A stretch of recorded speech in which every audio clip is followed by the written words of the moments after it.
Selamat pagi, selamat hari Minggu kepada kita semua. Di pagi hari ini kita mendapatkan kesempatan untuk beribadah kepada Tuhan. Nah, Bapak Ibu, dari tempat kita masing-masing, mari kita mempersiapkan diri kita untuk memulai ibadah kita dengan baik. Saya akan berikan kesempatan kepada kita semua untuk mengambil waktu dalam saat teduh untuk masing-masing kita berdoa, mohon pimpinan dan pertolongan Tuhan. Mari kita berdoa dalam saat teduh.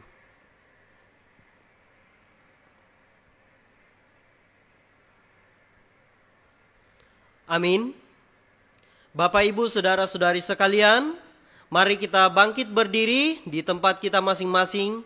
Dalam posisi berdiri kita bersama-sama menaikkan pujian untuk membuka ibadah kita. Mari bersama-sama kita melakukan lagu yang berjudul Indahnya Saat Yang Teduh.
Sebelum melanjutkan lebih jauh dalam ibadah kita, perkenankan kami menyambut kita semua, Bapak Ibu dari Christ Chapel Manado, dan mungkin juga Bapak Ibu yang mengikuti saluran ibadah ini, rekan-rekan dari Christ Chapel Kupang, Christ Chapel Palembang, Christ Chapel Karawaci, dan Karawaci Presbyterian Church.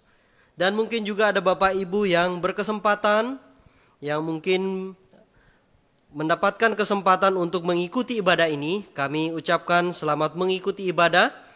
Dan sekarang kita akan memperhatikan pengumuman untuk ibadah minggu depan. Kita akan dilayani oleh Reverend Albert Mitchell Moore. Dan beliau juga sudah pernah melayani bersama-sama di Christ Chapel Manado beberapa waktu yang lalu.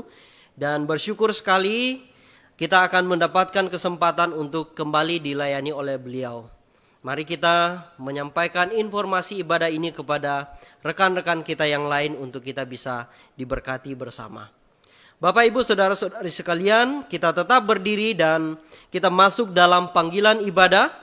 Bersama-sama kita akan baca Mazmur pasal 5 ayat 4 sampai 8. Mari kita membaca Mazmur ini secara bertanggapan. Tuhan, pada waktu pagi Engkau mendengar seruanku. Pada waktu pagi aku mengatur persembahan bagimu dan aku menunggu-nunggu. Sebab Engkau bukanlah Allah yang berkenan kepada kefasikan, orang jahat takkan menumpang padamu. Pembual tidak akan tahan di depan matamu. Engkau membenci semua orang-orang yang melakukan kejahatan.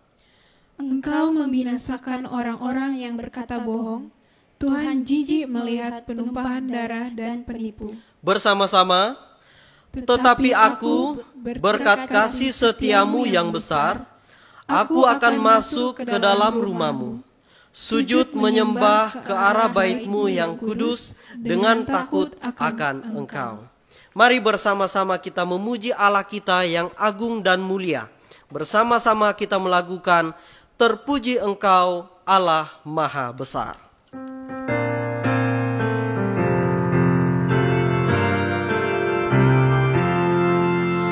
Terpuji Engkau Allah Maha Besar, karena Yesus telah bangkit dan hidup kekal.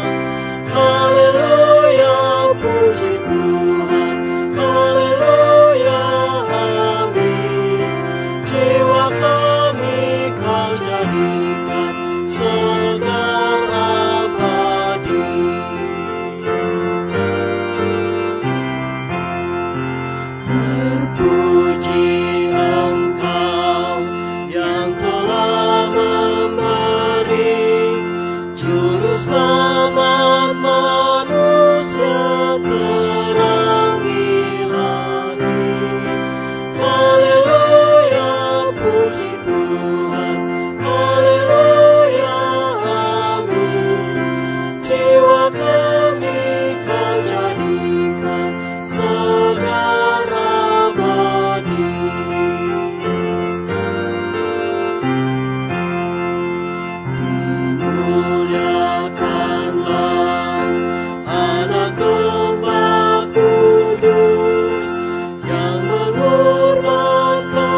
mari kita berdoa bersama-sama.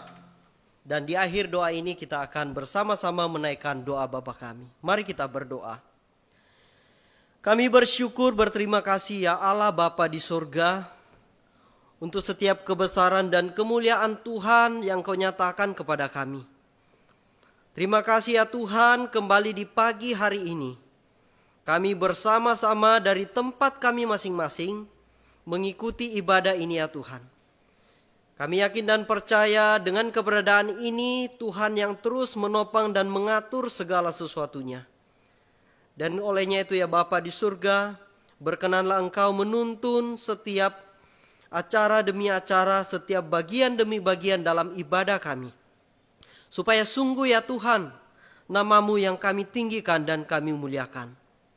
Biarlah setiap pribadi yang mengikuti ibadah ini, boleh Tuhan jamah dan boleh Tuhan tolong. Supaya kami boleh bersama-sama memiliki fokus kepada Allah Tritunggal. Yang adalah Tuhan yang terus menopang dan menjaga kami. Ini doa kami ya Tuhan, kami bawa kepadamu. Di dalam nama Tuhan Yesus adalah Tuhan dan Juru Selamat kami. Yang sudah mengajar kami berdoa bersama-sama demikian. Bapa kami yang di surga, dikuduskanlah nama-Mu, datanglah kerajaan-Mu, jadilah kehendak-Mu di bumi seperti di surga. Berikanlah kami pada hari ini makanan kami yang secukupnya, dan ampunilah kami akan kesalahan kami, seperti kami juga mengampuni orang yang bersalah kepada kami. Dan janganlah membawa kami ke dalam pencobaan, tetapi lepaskanlah kami daripada yang jahat, karena Engkaulah yang mempunyai kerajaan dan kuasa dan kemuliaan sampai selama-lamanya. Amin. Bapak, Ibu, saudara-saudari sekalian, mari bersama-sama kita sekali lagi memberikan pujian penyembahan kita kepada Allah yang mulia, yang patut kita tinggikan dan beri hormat. Bersama-sama kita menaikkan pujian Worthy of Worship, dan nanti kita akan lanjutkan dengan pujian yang berjudul Mulia, Mulia Nama-Mu. Worthy of Worship.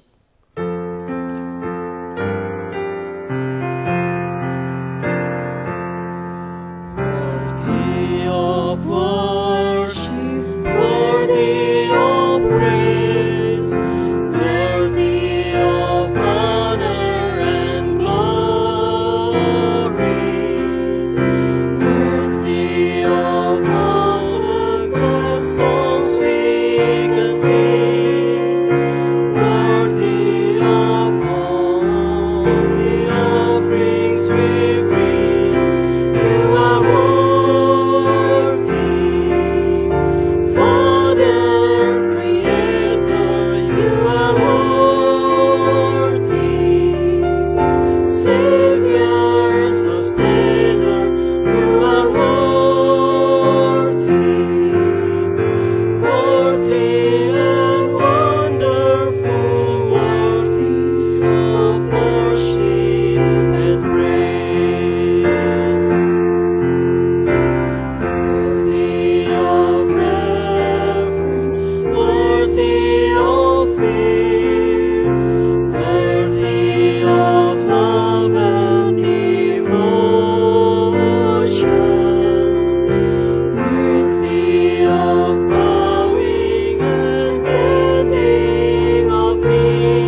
mulia namanya.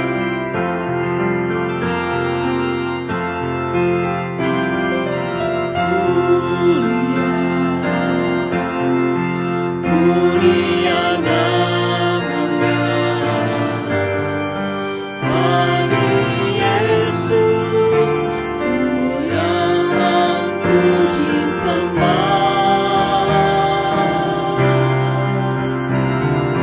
Mulia kekuasaannya, memberi berkat bagi jemaat, bersyukurlah. Pujilah, tinggikanlah Rajamu Yesus. Dialah selamanya Sang Raja benar.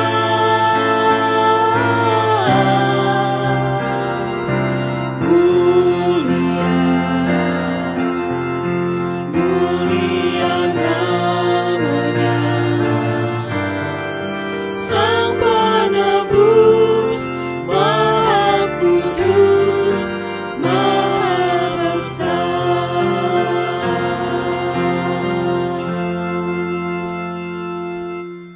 Puji Tuhan. Bapak Ibu, saya persilakan untuk duduk kembali dan kita akan masuk kepada pengakuan iman dan pertobatan.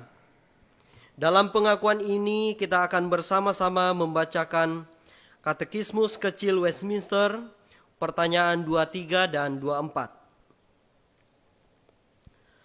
Bagaimana Kristus menjalankan jabatan nabi? Kristus selaku penebus kita memegang jabatan nabi, imam dan raja, baik dalam kerendahan maupun dalam kemuliaannya. Bagaimana Kristus menjalankan jabatan nabi? Kristus menjalankan jabatan nabi dengan menyatakan kepada kita melalui firman dan roh-Nya kehendak Allah berhubungan dengan keselamatan kita. Puji Tuhan. Mari Bapak Ibu kita baca bersama-sama pengakuan dosa komunal ini, kita bacakan bersama-sama. Bapa yang maha belas kasihan, kami mengaku bahwa kami telah berdosa kepadamu dalam pikiran, perkataan, dan perbuatan, dengan sengaja maupun tidak sengaja. Kami tidak mengasihi Engkau dengan sepenuh hati. Pula kami tidak mengasihi sesama kami. Kami sungguh menyesal dan sekarang bertobat. Demi Putramu terkasih, Yesus Kristus, berbelas kasihanlah dan ampunilah kami, supaya kami dapat bersuka dalam kehendak-Mu dan berjalan di jalan-Mu untuk memuliakan nama-Mu. Amin. Mari Bapak Ibu, secara pribadi kita datang kepada Tuhan, mengaku dosa yang sudah kita lakukan dalam kehidupan kita. Mari kita menggunakan waktu ini untuk datang berdoa, mengaku dosa kita di hadapan Tuhan. Mari kita berdoa.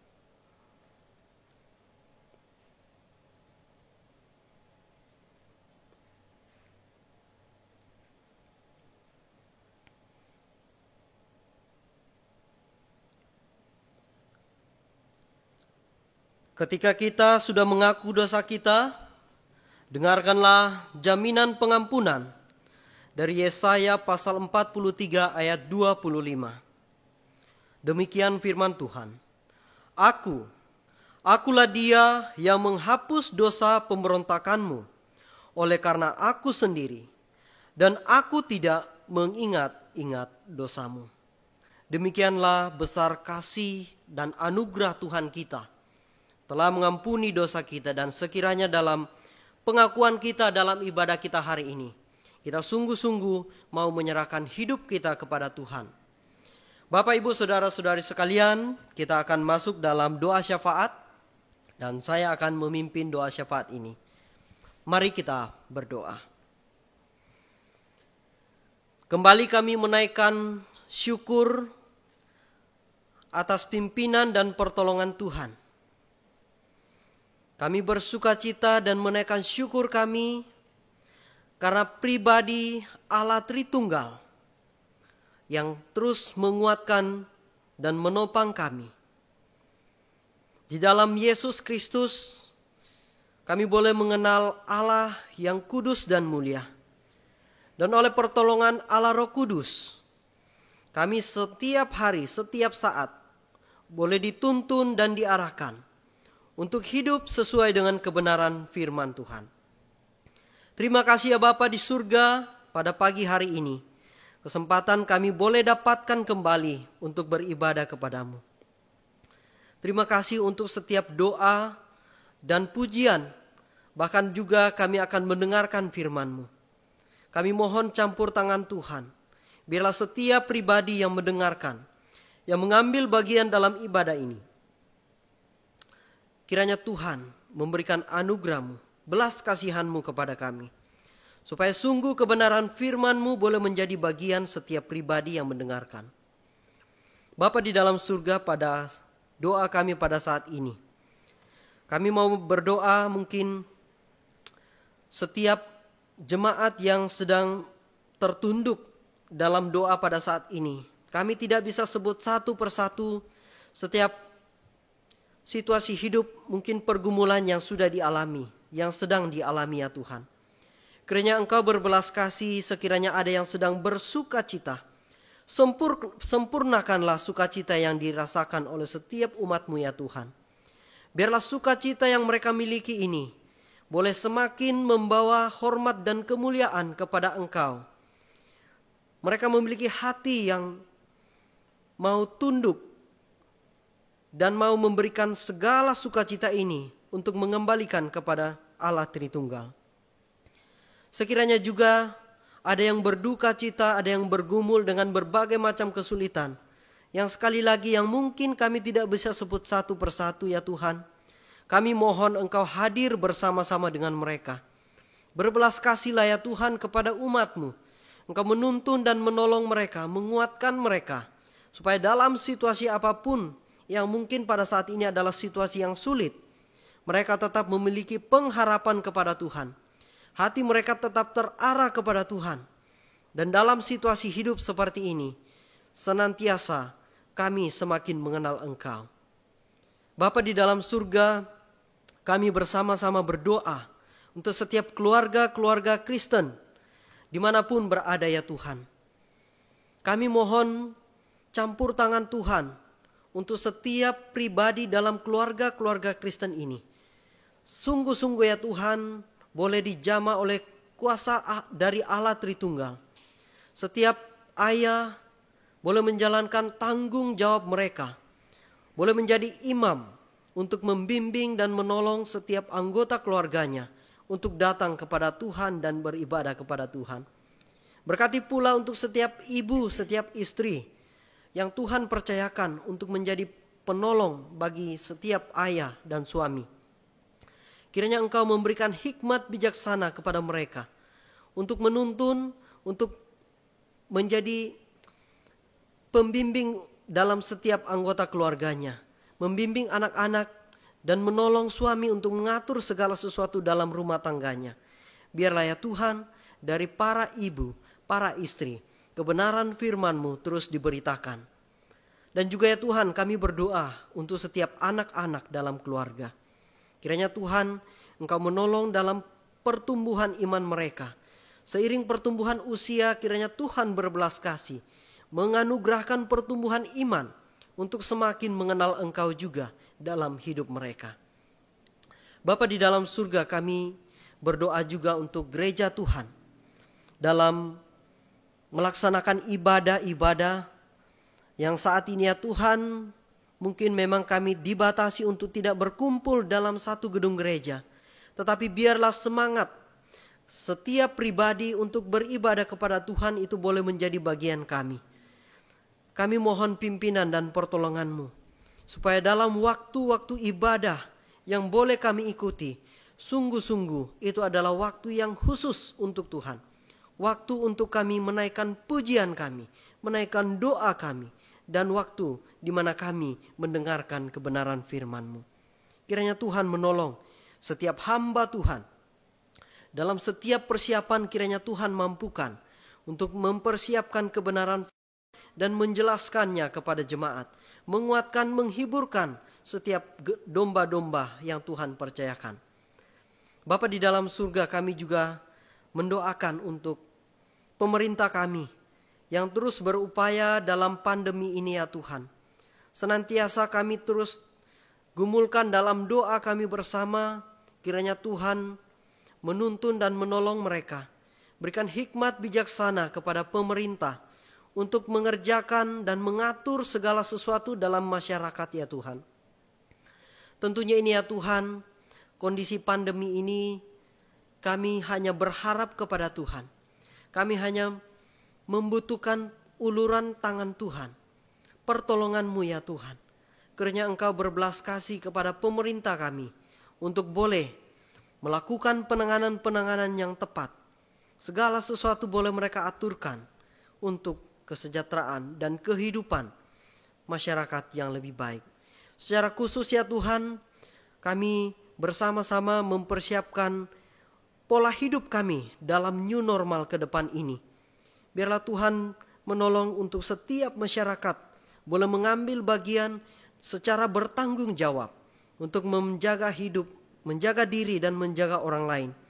Biarlah aturan-aturan dari pemerintah boleh kami ikuti dengan sebaik-baiknya untuk keberlangsungan kehidupan kami bersama.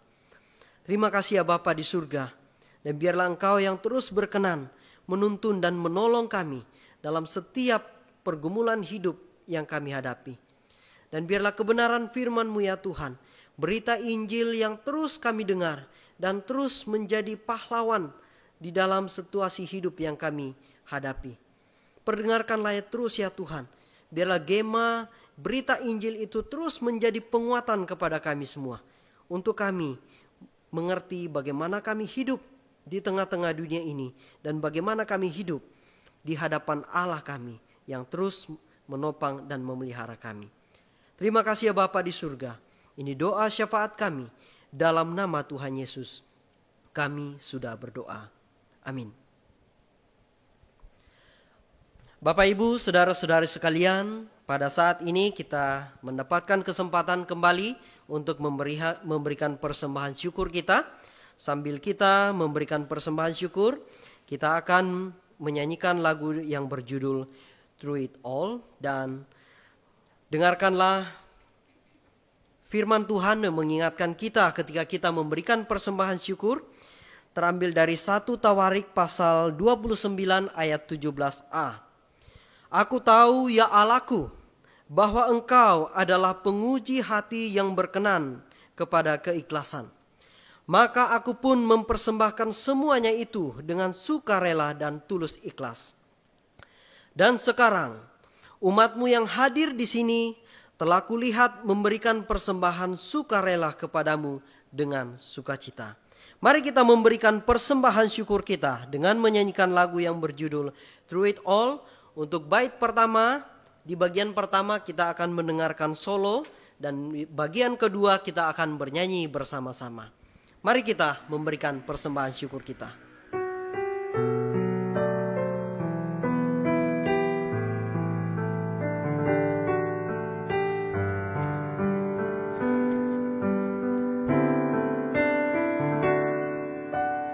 You are forever in my life.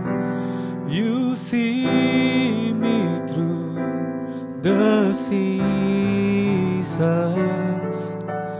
Cover me with your hand and lead me in your righteousness, and I look to you,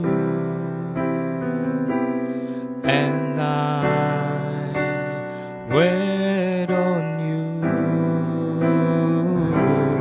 I'll sing to you, Lord, a hymn of love for your faithfulness to me.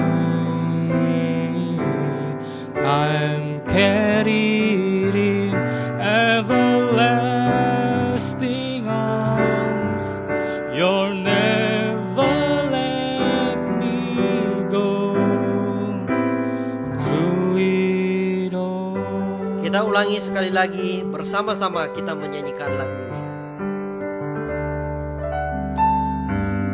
Forever in my life, you see me through the seasons. Cover me with your hand and lead me in your righteousness, and I look to you,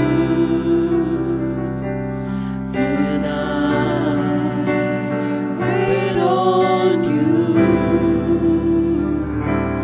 I'll sing to you, Lord, a hymn of love for your faithfulness to me. I'm carried in everlasting arms. You'll never let me go. Through it all, I'll sing to you, Lord.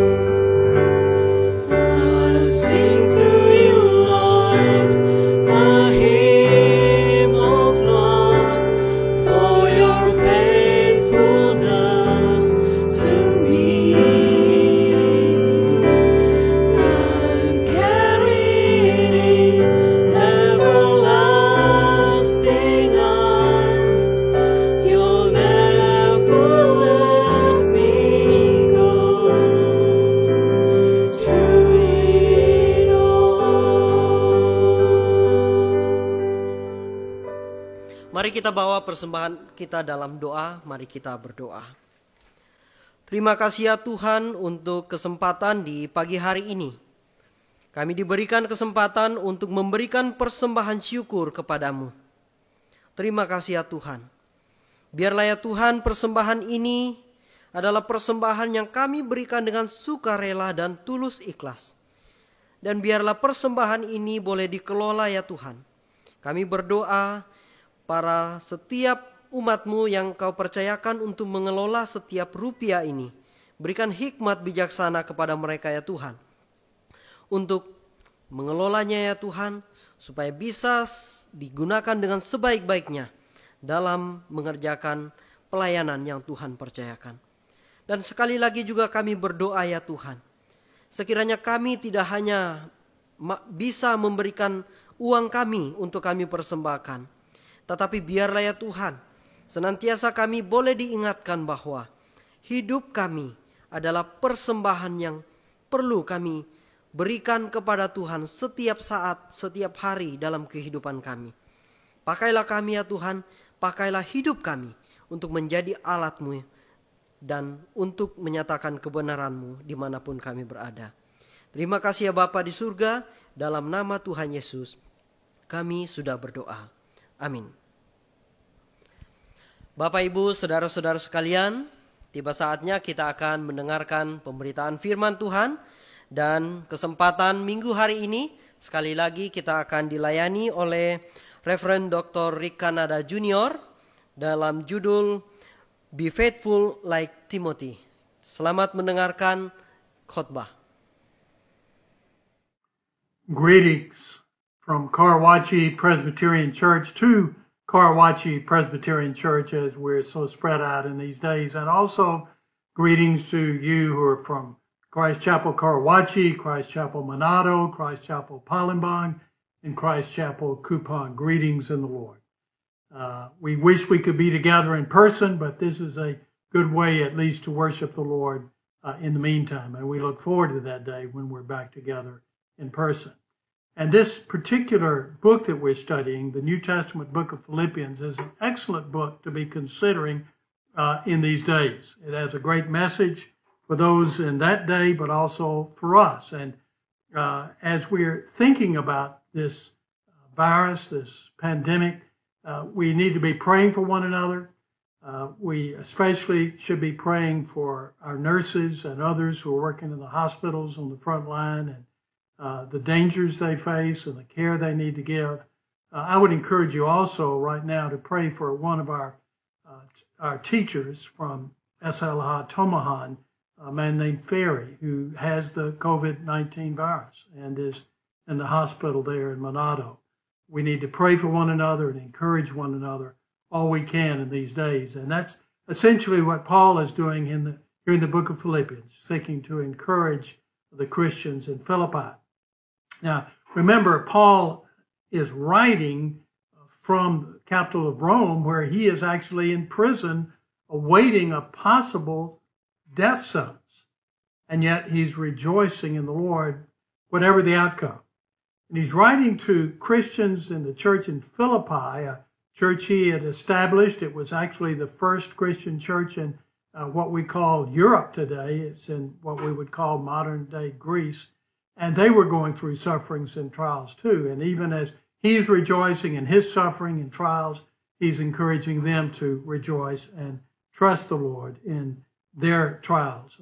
Some of us are suffering more than others, but all of us are going through a period of trial and certainly uncertainty in these days, and we need to turn to the Lord.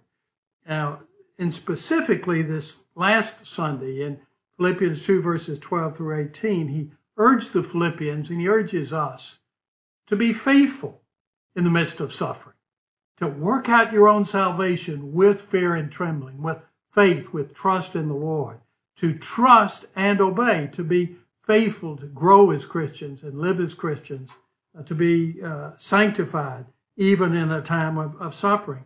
And more specifically, in a time of suffering, he tells them and he tells us, don't grumble or complain or even question God, but instead trust him. He actually gives us an antidote to this common sinful habit of grumbling and complaining. He says instead, we should rejoice in the Lord, always trusting in his providential care, and thus be a light for Christ in a dark world that is so full of grumbling and complaining.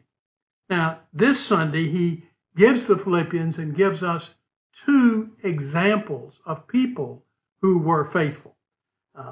Timothy, and actually next Sunday in the next passage, we'll look at Epaphroditus. But he talks about two people here as examples. He says, what I've been talking to you about living for Christ, being faithful, is seen in these two men, in Timothy and Epaphroditus. Be faithful like them. Today, be faithful like Timothy. Let's read the passage together then in Philippians 2, beginning in verse 19. I hope in the Lord Jesus to send Timothy to you soon, so that I too may be cheered by news of you. For I have no one like him who will be genuinely concerned for your welfare. They all seek their own interests, not those of Jesus Christ. But you know Timothy's proven worth, how as a son with a father he has served with me in the gospel. I hope, therefore, to send him just as soon as I see how it will go with me. And I trust in the Lord that shortly I myself will come also. He sets Timothy up as an example to us of faithfulness. But who was Timothy? He had a very godly mother and grandmother. We know that from the letter that Paul wrote to Timothy in 2 Timothy. He doesn't mention his father. We wonder perhaps his father maybe was not a believer, but his mother and grandmother were faithful believers and taught Timothy the word of God from the time he was a child. And as he grew up, he was well respected. And in fact, when Paul was looking for others to go with him on his missionary journeys in Acts 16, Timothy was recommended to him by others who greatly respected him. And Timothy became one of Paul's closest friends and associates, a faithful child in the Lord. In 1 Corinthians 4, he calls Timothy this, my beloved and faithful child in the Lord. He was his child in the Lord, but he was a fellow worker, and he would be sent by Paul here and there to different churches to help them, to perhaps send messages, even his letters to them. He was a faithful worker. And even here in this letter, he is set up as a leader. How does this letter begin? Chapter 1, verse 1, Paul and Timothy, servants of Christ Jesus, to all the saints in Christ Jesus who are in Philippi. I don't believe Timothy was a co-author, but certainly a co-sender of this letter with Paul. He was very important to Paul. And there are 2 points that I want you to see in this passage today. First, Paul's confidence in Timothy and setting him forth to us as an example of faithfulness. Paul's confidence in Timothy, but secondly, I also want us to look at Paul's confidence in the Lord, Paul's own faithfulness as he trusted in the Lord. First, Paul's confidence in Timothy and his character, his faithfulness. And he describes it, I believe, in 5 ways here. First, he calls Timothy reliable or trustworthy. In verse 22, he says, you know Timothy's proven worth. Timothy was actually there when the church was started. We read that in Acts 16. And Timothy visited that church on several other occasions. We read about some of them in Acts 19, Acts 20. So he was known to this congregation, to these Christians in Philippi. Why did Paul need to commend him to them? I think it's because he wanted to set Timothy forth as an example to them. They knew him. They knew him well. He said, you know Timothy's proven worth. He's reliable. And he's not only trustworthy and reliable, he has a genuine concern for you. Verse 20, for I have no one like him who will be genuinely concerned for your welfare. There were others that were along with Paul on his journeys, Luke and Titus and Silas, Epaphroditus. We're going to read about him next week, Tychicus and others. But perhaps many of them are already off on other assignments from Paul. He had no one there at least available at the time who had that same concern that Paul did for them. And he did have a concern for them. In fact, that same word in the Greek is used of Paul in 2 Corinthians chapter 11. Paul's talking there about all that he suffered for Christ's sake, and imprisonments and beatings and floggings and even stonings and shipwrecks. But then he adds this, and apart from other things, there's the daily pressure on me of my anxiety for all the churches. But I thought we were not supposed to be anxious or worried as Christians. Well, there's a sense in which certainly that's true, but obviously is an appropriate concern we are to have for ourselves and for others. Concern about their walk with the Lord. And Paul, we see his heart here. He's daily burdened by his concern for the churches. And here is one, Timothy, who has that same concern. He's like-minded. He's of one soul with Paul on this. Timothy's not only reliable, it's a genuine concern for your welfare. And he's Christ-centered. He's unselfish. In verse 21, he says, they all seek their own interests, not those of Christ Jesus. At least a number of those who had worked with Paul at times had walked away. One was a man named Demas, and another man named Mark, who eventually came back and served Paul faithfully and later served Peter. But there were some who wavered, but not Timothy. He was committed to Christ and not to his own interests. And he was also like a son to Paul. It says, you know Timothy's proven worth, how as a son with a father, he has served with me in the gospel. Paul was a natural leader. Timothy was willing to be a follower. He was willing to be second, to be an understudy to Paul. And he was faithful in that. It reminds me of other pairs like this in the Bible. Moses and Joshua, Elijah and Elisha. Or in the New Testament, Peter and Mark, and here Paul and Timothy. Sinclair Ferguson said about this concept of learning from other leaders, leaders must prove themselves by serving with others first. It is thus that they learn not only how to lead, but what it is like to be led. Unfortunately, some of us want to be leaders, but have never allowed ourselves to be led.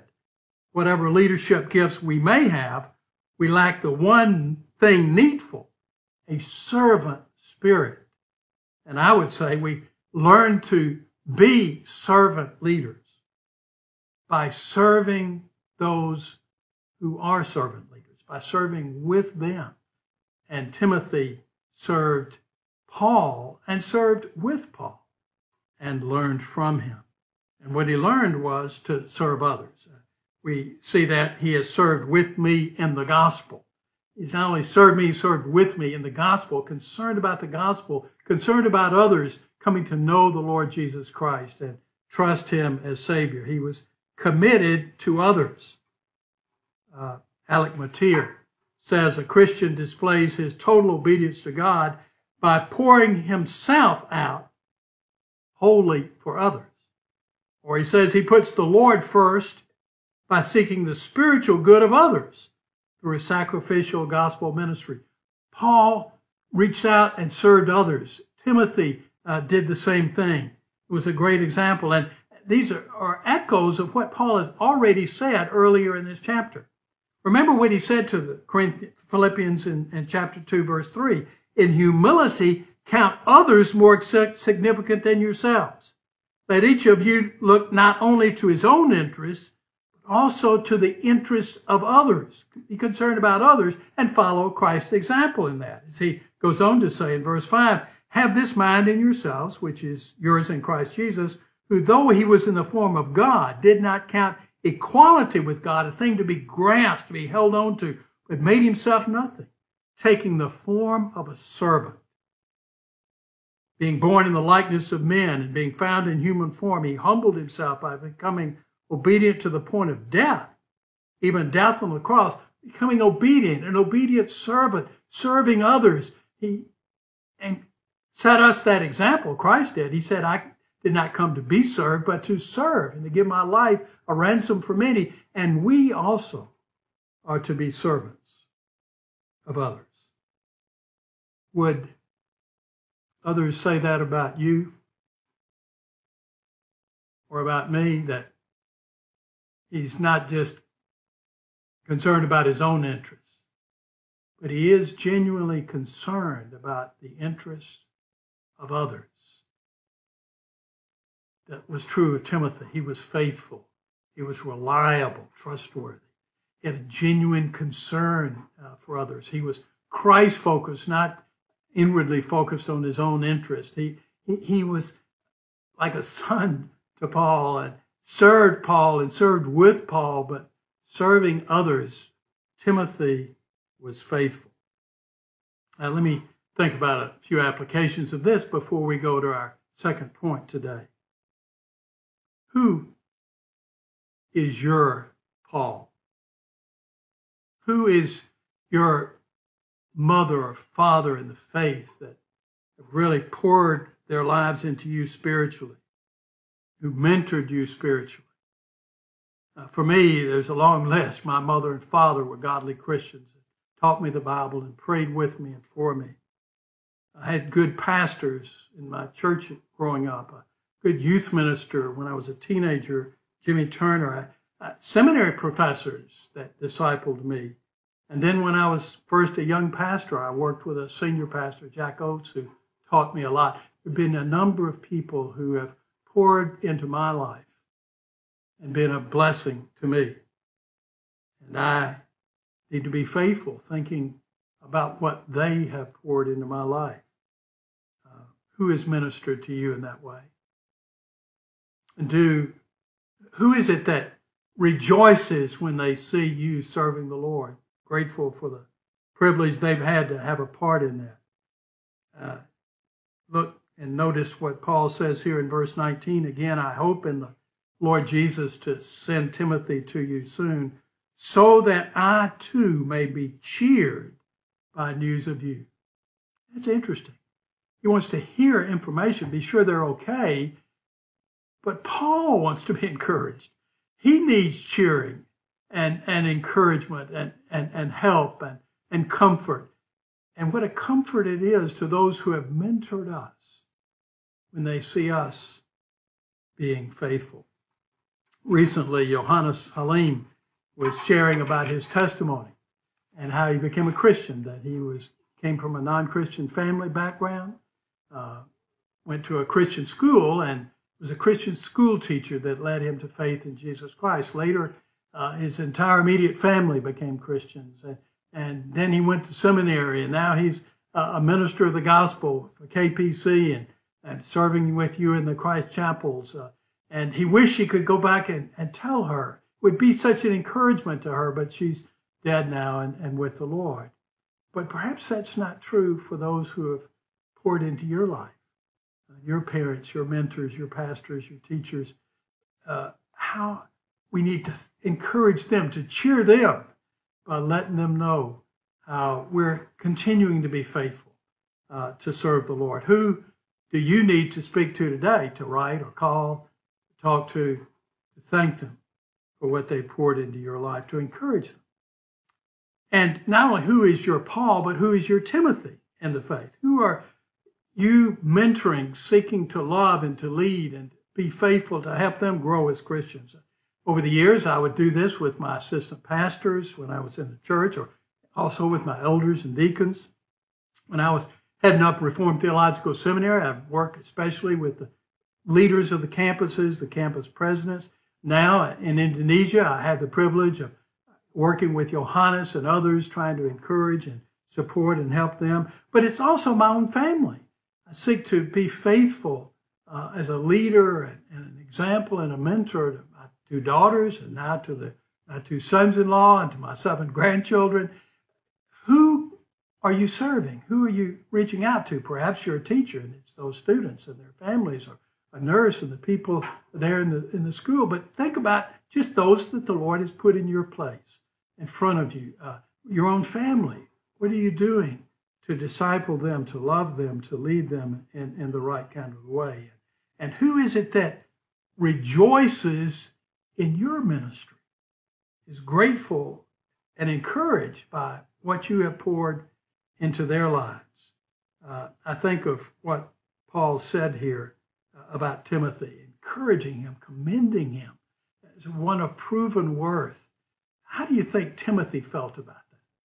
When he heard Paul putting this into the letter, don't you know it encouraged him greatly? It's wrong to praise those who don't deserve it, to just flatter them. But it's proper and even a duty and very useful to praise those who are worthy at a proper time and place. This may be a good, proper time and place for me to praise someone, to commend him to you, and that's Johannes Halim. Most of you know him. He's been faithful at KPC. He's been faithful in working in the Christ chapels. He's been faithful in his home. He's not perfect. He's not faultless, as none of us are, but he has been faithful, been reliable and trustworthy. He's been of proven worth.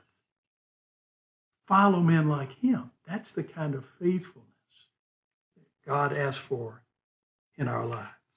What a joy it is to serve the Lord together with Johannes, people like that, and look forward to eternity together as well. Well, we see here Paul's confidence in Timothy and urging us to be faithful like Timothy. But he's also says something about his confidence in the Lord here. We see something about Paul's faithfulness in that. His trust in the Lord's sovereignty in all kinds of situations. His trust in Lord's sovereignty in everyday matters, just daily decisions. Notice what he said in verse 19. I hope in the Lord Jesus to send Timothy to you soon. I hope in the Lord Jesus to send. I hope in him. I trust in him. I plan to do it, but that's up to the Lord. Lord willing. He actually is sending Epaphroditus with this letter. And then in the letter says, I hope also to send Timothy to you soon. But it's unsure. It's unsure about because of his situation. He's in prison and he's waiting to see whether he's going to get a death sentence or not. perhaps he feels that he needs Timothy there to encourage and help him through this difficult situation. Or perhaps he wants Timothy to stay close in case he gets a death sentence, and there's some last words and things he wants Timothy to pass on to the churches. But he is trusting the Lord about the timing of when to send Timothy. I hope in the Lord willing, I'm going to send him to you soon. But Paul is trusting the Lord's sovereign providence in not just everyday matters, but in matters of life and death. He said in verse 23, I hope therefore to send Timothy just as soon as I see how it will go with me. And I trust in the Lord that shortly I myself will come also. Remember, he talked about this earlier in chapter 1, that he's in prison. He may get a sentence of death. He hopes that. He doesn't think so because he wants to get back in service to them. And he said, I have a hard time knowing which to choose, because for me to live as Christ and to die is gain. I just get to go be with the Lord. And yet I want to continue to serve you too. He's torn. But he's trusting the Lord about that, about whether he's going to be able to come see him or whether he's going to go see the Lord face to face. He's not trusting in a Roman system of justice. He's not trusting the fact that he actually was a Roman citizen. He's trusting in the Lord. He wanted his liberty in order to not seek his own pleasures, but to serve them, to serve others. But he trusted God's sovereignty, whether he was facing freedom or more imprisonment, whether he was facing comfort or discomfort, sickness or health, life or death. He trusted the Lord whether he was going to get to continue to be a freewheeling missionary traveling from place to place or stay restricted in a prison cell. Someone has said that life's interruptions are God's interventions. That's pretty good. Life's interruptions are God's interventions. And Paul's sake, he intervened and put him in prison, and there he was able to witness to the guards, to some even in the palace, and to write letters like this one to the Philippians. God had a plan and a purpose. And we need to have that attitude in our thinking and in our living of Lord willing, of trusting the Lord what's going to come. James said it so well in James 4. Come now, you who say today or tomorrow we will go into such and such a town and spend a year there and trade and make a profit. Yet you do not know what tomorrow will bring. What is your life? For you are a mist that appears for a little time and then vanishes. Instead, you ought to say, if the Lord wills, we will live and do this or that. As it is, you boast in your arrogance. All such boasting is evil. You ought to say, if the Lord wills, we will live and do this or that. The Lord willing, that ought to be a part of our thinking and our words, that we are confident in trusting the Lord, and he may change our plans. He may have a divine interruption in what our plans are. Years ago, was encouraged and taught to use that concept. And I do a lot in my writing and in my speaking. Whenever I'm talking about the future, I always try to include Lord willing for myself, to think that through and to realize the Lord may have a different plan, but also as a witness to others. And I've had others be bothered by that from time to time. I remember particularly one lady who was a seminary president in a very liberal seminary, and I was going to meet with her, and I told her, Lord willing, I'll be with you at this time at your campus on that day. And later she asked me, why would you say Lord willing? Isn't the Lord always going to be willing for you to do something like that? Well, maybe not. The Lord changes our plans. She just didn't have a clue of the concept of trusting the Lord moment by moment, and certainly day by day and week by week, about how he might change our plans. That needs to be part of us as well. We're called here. We're encouraged here to be faithful. To be faithful like Timothy. And also to be faithful like Paul, in his faithful mentoring of Timothy and in his trust in the Lord. So I encourage you and me then, by God's grace, be faithful, even through trial and suffering, to focus on serving Christ by serving others, like Timothy did, like Paul did. Be faithful by following the good example of Timothy and those fathers of the faith who have mentored us, by following their example of what they poured into our lives. And also by modeling, be faithful not only like Timothy, but like Paul, by modeling for others a godly walk. Before your physical children, your spiritual children, before those whom we have opportunity to love and serve. Be faithful like Paul to mentor others and to set a right kind of example. And be faithful like Paul, trusting the Lord in all circumstances. We hope, we plan, we live in the Lord in the light of his sovereign purpose and providence, by God's grace. Be faithful. Be people of proven worth, like Timothy. Let's pray. Father, forgive us for our failures, for our stumbling and falling, including grumbling and complaining, or questioning you, being upset about your providence in our lives, rather than trusting you and seeing how you want to use those things in our lives, how you want us to be used for your glory. And forgive us, Father, being so concerned about our own interests rather than the interests of others. Help us to be Christ-focused and therefore, like Christ, focused on being a servant to others. Help us to be faithful like Timothy and like Paul, for your glory as well as our good. We pray in Jesus' name. Amen. Puji Tuhan untuk pemberitaan firman yang kita sudah dengarkan bersama. Mari bersama-sama kita kembali memuji Tuhan kita dalam pujian respon yang kita akan naikkan bersama.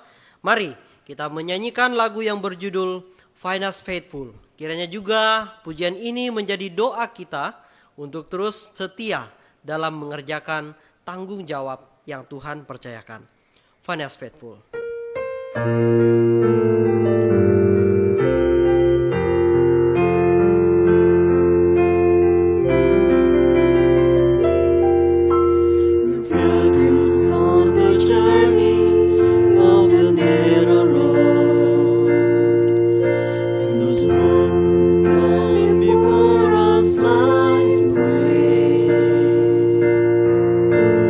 Cheering on the faithful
come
Mari kita mengembalikan segala hormat dan kemuliaan kepada Allah Tritunggal.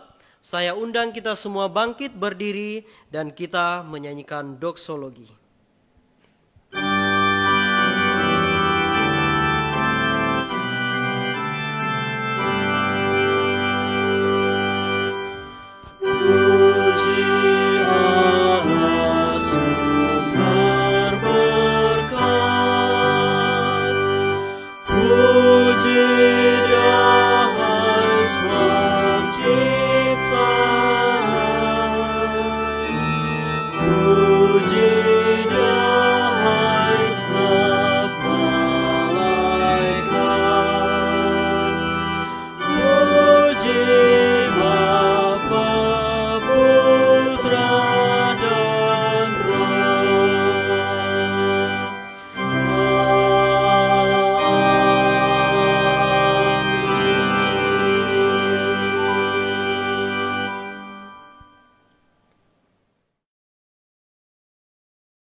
And now unto him who is able to keep you from falling and to present you faultless, not just faithful, but faultless, before his glory with exceeding great joy, to the only wise God, our Savior, be glory and majesty, dominion and power, both now and forevermore.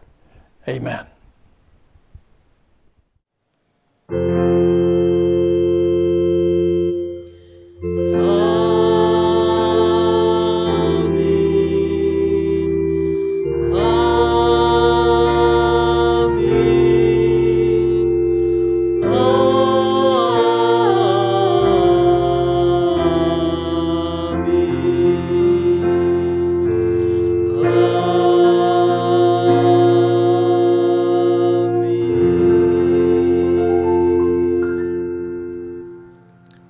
Puji Tuhan, Bapak Ibu silakan duduk. Ibadah kita sudah selesai. Terima kasih untuk partisipasi kita semua. Kiranya Tuhan yang ditinggikan dan dimuliakan. Demikian untuk ibadah kita hari ini. Sampai ketemu dalam ibadah kita minggu depan. Tuhan Yesus memberkati. Selamat hari Minggu.